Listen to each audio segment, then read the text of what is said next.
이 새벽 우리에게 주신 하나님 말씀은 열왕기상 11장 14절에서 25절까지의 말씀입니다. 열왕기상 11장 14절에서 25절까지의 말씀입니다.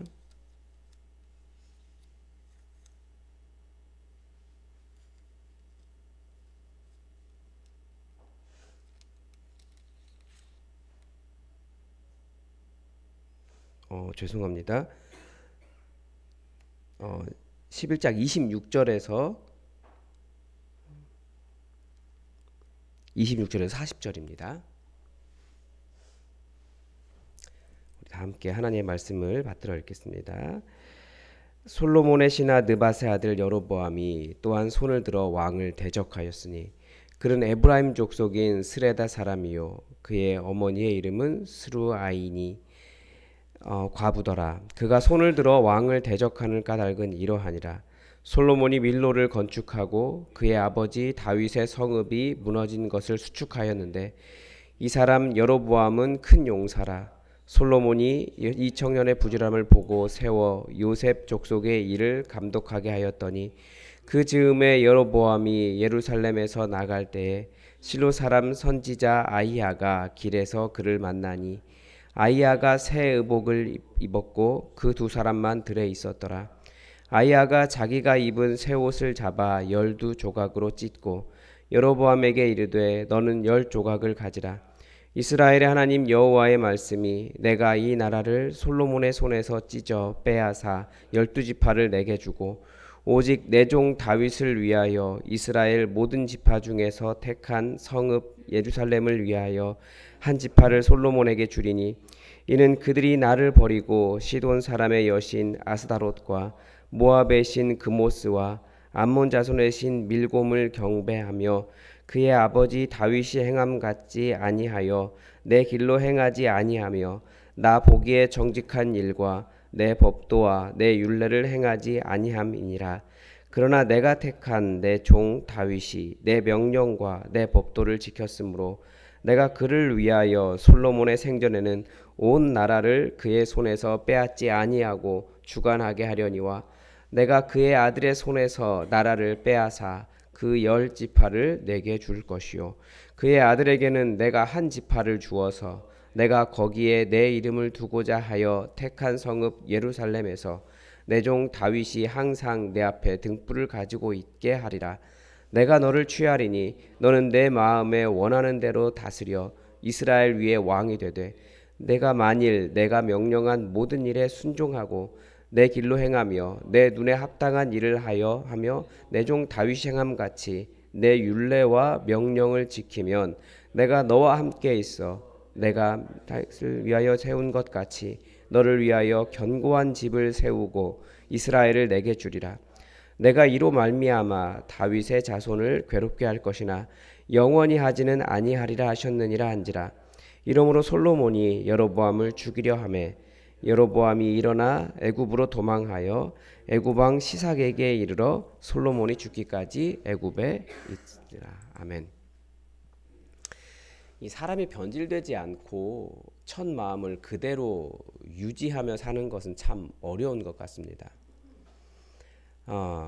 가난한 때는 겸손하다가 부유해지면 교만해지고 또 연약할 때는 다른 사람 잘 배려하다가 힘이 생기면 또 군림하게 됩니다. 이 상황에 따라 사람이 변하는 것을 보면 어떤 모습이 진짜일까 참 궁금하기도 합니다.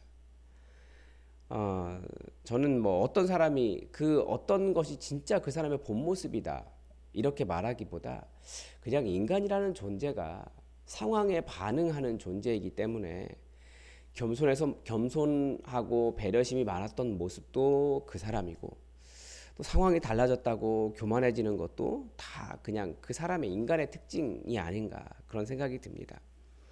그런 면에서 사실은 저도 저를 잘 믿지 못합니다. 지금은 연약하기 때문에 겸손하다라고 제 입으로 말하기는 그렇고 연약하기 때문에 그냥 좀 부족한 사람처럼 있지만 시간이 지나고 무엇인가 이뤘을 때 어떤 모습이 될까? 교만해질까봐 혹은 군림하는 사람이 될까봐 예수님보다는 다른 것을 따라가는 사람이 될까봐 두려움이 있는 것이 솔직한 마음입니다. 주변의 목사님들을 봐도 그렇습니다. 처음에 젊을 때는 정의를 외치다가 나이가 들면 타협을 하는 것을 많이 봅니다. 지금 교회 세습 이슈 때문에 교회 세습이 이슈가 되는 그 교회도 다른 교회 목사님께서 은퇴하시면서 자기 이제 직접 세습은 하지 않으시고 교회를 지어서 개척해서 세습한다라고 하면서 열렬하게 세습을 비판하셨던 분이십니다. 그러면서 당신은 그러지 않겠노라고 공언하기도 했습니다. 그러나 시간이 지나면서 그 생각이 변하는 거죠. 그래서 그때는 맞고 지금은 달라졌다. 뭐 그러기도 합니다. 그래서 우리는 참 변하지 않는 사람이 되는 것이 중요한데 그 변하지 않는 게 무엇이겠습니까? 이 말씀이라고 하는 선, 이것을 잘 따라가면서 말씀에 순종하는 사람이 되는 것이 굉장히 중요합니다. 주변 세계와 말씀이 어울리지 않는 것들을 잘 발견하고 이 주변 세계 세상의 풍조라든지 다른 사람이 말하는 것이 꼭 옳은 것이 아니구나. 하나님의 말씀이 옳구나. 이것을 계속 찾아가며 말씀이라고 하는 선을 찾아가는 것을 우리가 계속 연습하고 평소에 계속 훈련해야 되는 이유인 것 같습니다. 그런데 하나님도 약간은 상황에 따라 좀 변하시는 것 같아요. 하나님이 변하시는 것은 좀 다른 변화이긴 하지만 하나님도 새로운 시대만큼이나 새로운 사람들을 찾으신다라는 겁니다. 하나님에게는 어떤 상황이 변한 것일까요? 하나님을 섬긴다고 하는 사람들이 변화된 것이 하나님에게는 변화된 상황입니다. 하나님 보시기에 솔로몬이 변했습니다. 사실 솔로몬은 처음부터 변질될 만한 폭탄을 안고 있었습니다. 열왕기상 거의 초반부인 3장에서부터 그가 애구방 바로의 딸을 사랑한 상황 속에서 다윗의 길을 걸으려고 하는 그런 모습이 계속 나옵니다. 그래서 하나님은 그때마다 나타나셔서 솔로몬아 다윗의 길을 걸어라. 내 명령에 순종하고 다윗의 길을 걸어라.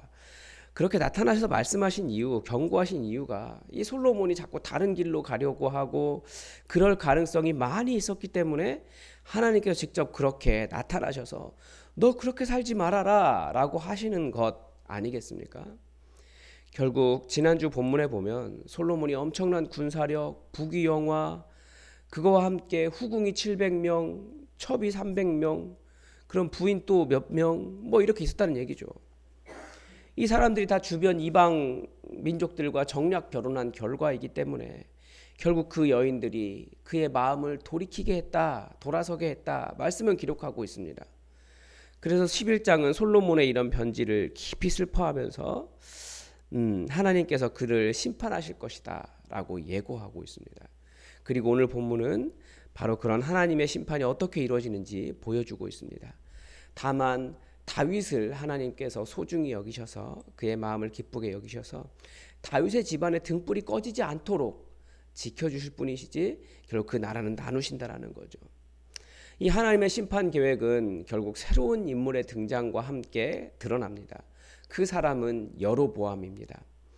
솔로몬 다음에 세워진 왕 솔로몬의 아들은 르호보암이고 이 사람은 솔로몬을 대적한 사람은 여로보암입니다. 이름이 비슷하죠.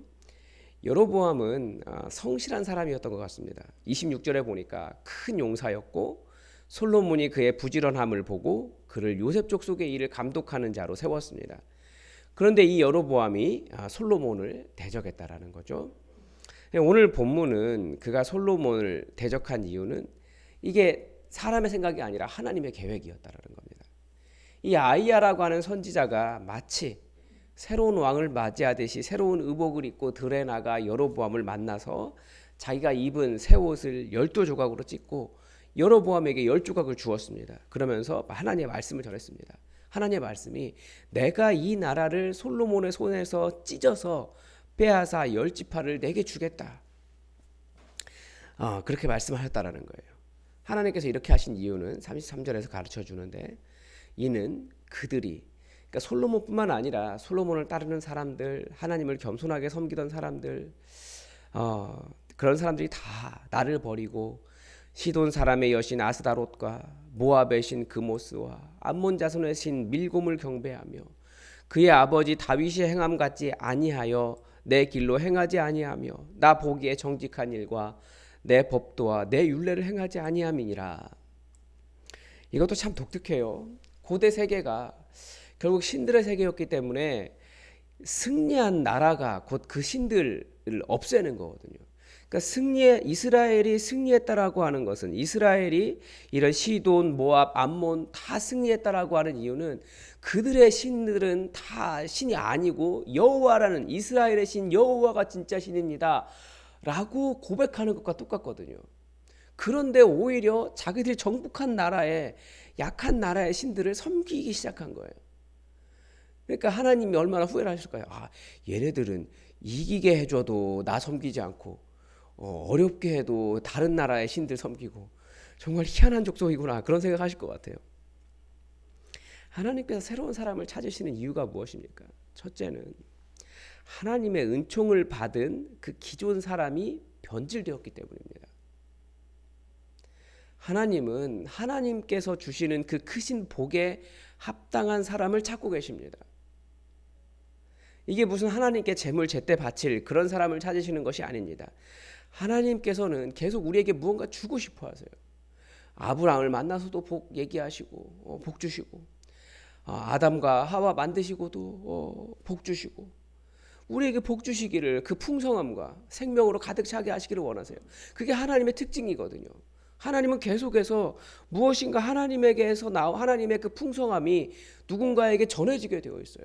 그래서 예수님도 나에게 오는 자, 내가 풍성한 생명을 주기 위해서, 들어오고 나가며 꼴을 가득히 먹게 하기 위해서 내가 너희를 그런 사람 찾으신다, 내가 왔다라고 말씀하실 정도로 주고자 원하시는데 거기에 합당한 사람이 없는 거죠.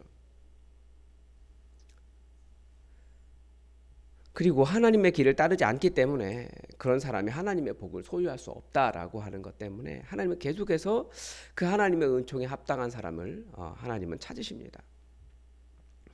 하나님께서 새로운 사람을 찾으시는 또 다른 이유는 여전히 이 땅에 하나님의 길을 걷는 사람을 찾으시기 때문입니다. 38절에 보면 솔로몬과 그의 사람들의 변질을 지적하신 하나님은 여로보암에게도 동일한 요청을 하십니다. 명령이 달라지지 않습니다. 내가 명령하는 명령에 순종해라. 내 길을 걸어라. 내 눈에 합당한 일을 행하라. 내 종 다윗이 행함같이 내 모든 율례와 명령을 지켜라. 그러면 다윗에게 약속한 일을, 너를 위하여 견고한 집을 세우고 이스라엘을 내게 주겠다. 하나님의 약속이 변한 것이, 하나님의 명령과 약속이 변한 것이 아닙니다. 그것을 지켜가는 사람이 변할 뿐입니다.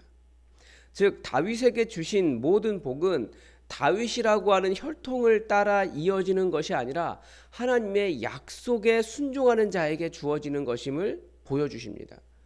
이 사실은 우리에게 많은 위로와 또 기대를 줍니다. 만약에 다윗의 자손이기 때문에 다윗에게 주신 복을 이어갈 수 있다면 우리는 혈통으로 다윗의 자손이 아닌데 무엇을 기대해 볼 수 있겠습니까? 희망이 없죠. 그런데 하나님께서 주시는 이 복은 혈통이 아니라 하나님과 어떤 관계에 있느냐, 하나님께 어떻게 순종하느냐, 여기에 따라 달려 있습니다. 달라집니다. 우리는 여기서 다시 예수님의 말씀을 기억할 필요가 있습니다. 사람들이 예수님을 찾아와서 우리가 해야 할 하나님의 일이 무엇입니까? 라고 일을 물어봤어요. 어떤 일을 해야 될까요? 그런데 예수님은 일이 아니라 하나님과 그의 보내신 자를 믿는 것이 하나님의 일이다라고 말씀하셨습니다. 그러니까 우리는 일로 접근해요. 일을 하면, 행동을 하면 하나님께서 복 주실 것이다. 그런데 믿지 않고도 사람들은 얼마든지 일을 할 수 있습니다. 다윗의 혈통을 내가 어떻게 해볼 수 그러니까 하나님의 일은 믿는 일이고 믿지 않고는 하나님의 일을 할 수 없습니다. 그러니까 다윗의 혈통은 내가 어떻게 할 수 있는 게 아닙니다. 우리의 혈통은 다윗의 혈통이 아니잖아요. 그러나 다윗의 길을 걷는 일, 즉 하나님의 명령에 순종하는 일, 예수 그리스도, 하나님과 예수 그리스도를 믿는 이 하나님의 일, 하나님의 명령을 지키는 일은 다윗의 자손이 아니어도 다윗이 어떤 길을 걸었구나, 이것을 아는 사람은 다 할 수 있는 일입니다. 하나님은 솔로몬을 기다리신 것이 아니라 하나님의 명령에 순종할 하나님의 사람을 기다리고 계시는 것이기 때문에 우리에게도 동일하게 요청하는 거죠. 누구든지 여로보암이 될 수 있는 거예요. 그 하나님의 명령에 순종하고 하나님께서 원하시는 일을 행하고 다윗의 길을 걸으며 하나님의 명령과 율례를 지키는 것, 정말 하나님을 사랑하는 그것이죠. 이런 일 때문에 솔로몬이 여로보암을 죽이려고 했습니다. 순전히 정치적으로 위협이 되었기 때문에 이 사람을 죽이려고 한 것입니다. 그래서 비록 여로보암에게 나라가 나뉘어져 주어질 예언이 있었지만 여로보암은 하나님의 때가 될 때까지 애굽으로 피난가야 했습니다. 분명히 하나님께 이것도 독특한 거예요. 하나님께서 말씀하셨고 예언되었기 때문에 여로보암이 대적해서 일어나면 나라를 차지할 것 같지만 하나님의 때가 차기까지 절대 그 일은 이루어지지 않습니다. 인간의 생각대로 하나님의 계획돼 있다 할지라도 하나님의 계획이 있다 할지라도 인간의 생각대로 되는 것이 아니죠. 하나님의 때를 기다리는 것도 또 필요합니다. 여러분, 우리는 새로운 교회는 새로울 것이라고 기대합니다. 그런데 그 기대하는 새로움이란 새로운 것이 아니라 사실 본질적인 것이 회복된 상태를 의미할 겁니다. 기존의 교회가 본질에서 벗어나 있었기 때문에 본질이 회복된 새로움을 기대하지만 본질이 바르게 파악되지 않으면 새로운 교회가 아니라 그냥 똑같은 모습을 새롭게 반복할 뿐입니다. 즉 회심되지 않은 사람들이 추구하는 새로움이란 세상 풍조에 그 시대, 그러니까 세상 풍조가 바뀌었을 뿐이지 사람이 새로워진 것은 아니라는 거예요. 세상 풍조가 새로워졌기 때문에 그 시대의 문화가 달라졌기 때문에 사람들은 기존의 문화를 가지고 옛것 혹은 타락했다, 정의가 없다라고 말할 뿐이라는 거예요. 본질적으로 회심이 일어나지 않고 예수님의 복음으로 제대로 세워지지 않으면. 어디서 느꼈냐면 예전에 목사님들은 예전의 교회는 교회에서 바자회를 하면 여전도회가 바자회를 하면 그 바자회에서 벌어들인 그 모든 수익금을 어느 통장에 집어넣었을까요? 담임 목사님 통장에 넣습니다. 이해가 안 되시죠? 담임 목사님 통장에 넣어서 담임 목사님이 마음껏 선교비에 사용하라고 그렇게 담임 목사님 통장에 넣어드렸어요. 그런데 어느 순간부터 그걸 관행적으로 그렇게 해왔습니다. 옛날에는 그게 맞았다라는 거예요. 그런데 관행적으로 해오던 이 일이 어느 순간부터는 비리가 돼버린 거예요. 그러면서 비리다, 뭐 정의가 없다. 그러면서 그 목사님 쫓아내는 일이 발생을 하고 있더라고요. 점점. 그런 거 보면서 사람들이 새로워지기를 바라는 것은 정말 복음의 본질이 회복되었기 때문에 새로운 것을 추구하는 것이 아니라 그냥 세상 풍조가 달라졌기 때문에 그래요. 옛날에는 그랬지만 지금은 그러지 않는데 지금의 눈으로 여전히 하던 일을 보니까 이건 잘못했다라고 판단을 하면서 다른 길, 새로운 정의를 이야기하기 시작하더라는 거죠. 진짜 정의, 진짜 교회의 새로움은 무엇이겠습니까? 사실 옛길이에요. 비리가 있고 인간의 욕심을 추구하는 그런 옛길이 아니고 정말 복음의 길, 초대교회가 걸었던 그 복음의 길, 그게 우리가 걸어야 하는 진짜 길이라는 겁니다. 그만큼 솔로몬과 시대가 하나님께서 말씀하신 길과 멀어져 있었기 때문에 하나님은 여로보암에게 새로운 사람에게 여전한 옛길을 요구하시는 거죠. 하나님께서 이 시대에 찾으시는 교회도 그렇습니다. 새로운 교회를 찾으시지만 사실은 사람이 회심이 제대로 일어나고 변하지 않고 복음 위에 서지 않으면 그냥 이 시대의 새로운 관점으로 여전히 잘못된 길을 걸어가는 그냥 똑같은 교회일 뿐입니다. 새로운 명령을 하시는 게 아닙니다. 하나님은 우리에게 복음의 길을 걸을 것인가, 십자가를 지고 제자의 삶을 살아갈 것인가, 하나님의 말씀이 말씀하시는 이 성경의 말씀을 따라 살 것인가, 예수님을 주인으로 모시고 하나님 나라를 회복하는 자기를 정말 내려놓는 십자가를 지는 공동체가 될 것인가, 몇 가지 그렇게 큰 이슈들도 아니에요. 그런 본질적인 이슈를 말한다고 여로보암처럼 애굽으로 피난 가야 한다면 그 시대는 정말 복음이라는 옛길을 회복해야 할 때라는 것을 또 알 수 있는 거죠. 여러분, 주님께서 우리에게 주시는 명령은 항상 동일합니다. 이 성경 자체가 이미 하나님의 명령이기도 하고 예수님은 우리에게 하나님을 사랑하고 이웃을 사랑해라 네 몸처럼, 그 사랑이 없으면 겉모습이 아무리 솔로몬 시대처럼 화려하고 부귀영화 가득하고 모든 환란 쾌락이 다 있어도 하나님은 여전히 새로운 사람, 하나님의 옛 길을 따라갈 그 새로운 사람을 찾으신다라는 겁니다.